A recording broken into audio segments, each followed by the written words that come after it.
இது நம்ம வந்துட்டு போன வாரம் தான் என்னுடைய பர்த்டேலாம் ஃபினிஷ் ஆச்சு. அப்போ நான் என்னுடைய ஒரு கிஃப்ட்டை கூட பிரிச்சே பார்க்கல. எங்கள் அம்மா வந்துட்டு கிஃப்டெல்லாம் பிரிக்கலாம்னா நம்ம அடுத்த சண்டே பார்க்கலான்னு சொன்னாங்க. அதனால வந்துட்டு எனக்கு ரொம்ப ஆர்வமாக இருந்துச்சு. அதனால நம்ம இன்னைக்கே பிரிச்சுலான்ட்டு என்னுடைய கிஃப்டெல்லாம் இன்னைக்கு அன்பாக்சிங் பண்ணுறோம்.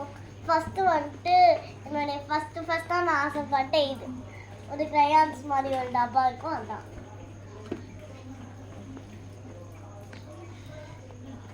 ரொம்ப கஷ்டமானது. பலாப்பழத்தை பிரிக்கிறத விட ரொம்ப கஷ்டம்.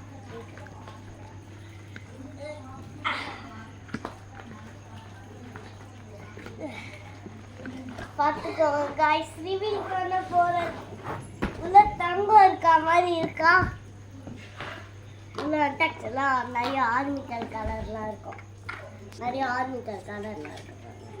உள்ள இதெல்லாம் இங்கே போடுற கலர்ஸ் பென்சில்ஸ் எல்லாம் ரொம்ப சூப்பராக இருக்குது. இந்த பாருங்க, இந்த எரேசர் வந்துட்டு இதுக்கும் எல்லாத்துக்கும் மேட்ச் ஆகும். இந்த எரேசர் தான்.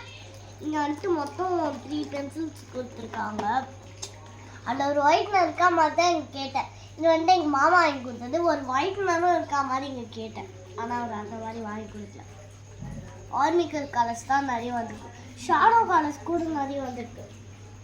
நிறைய இது மொத்தம் இதில் ஆர்மிக்கல் கலர்ஸோடு சேர்த்து 90 இருக்கும்.